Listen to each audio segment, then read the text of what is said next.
A long brewing issue is reaching a tipping point for some union members in the Quad Cities and across the United States. Worries over pensions is this afternoon's top story. The local Teamsters union tells Local 4 News that they're crossing their fingers that a congressional committee will help move along a bill by a November 30th deadline.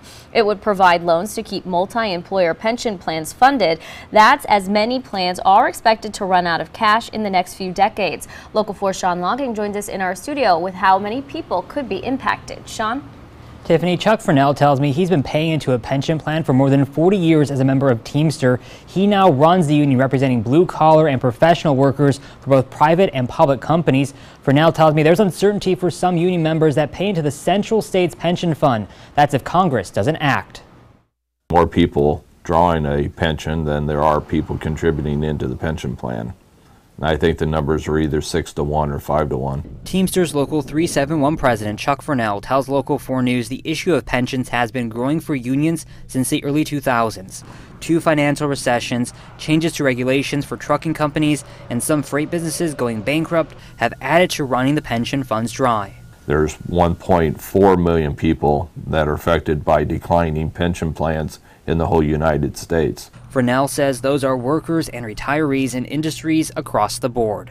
The coal miners are the confectionery, and the Teamsters are the top three. But by far, the Teamsters is the biggest one. When it comes to Teamsters, more than 400,000 of its members are part of what's called the Central States Pension Fund. Managers project they'll be out of money by 2025, if not sooner.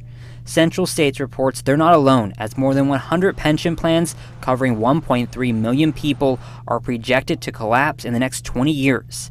That's why Furnell says their union and other labor organizations are looking to the federal government. For us, it's the Butch-Lewis Act. That's the only viable solution. That legislation would provide 30-year loans to pension funds in critical and declining status to help stabilize it for retirees drawing payments and employers and employees that are contributing. Congressional statistics, and they say it's a viable thing after 30 years that it'll be 95% funded.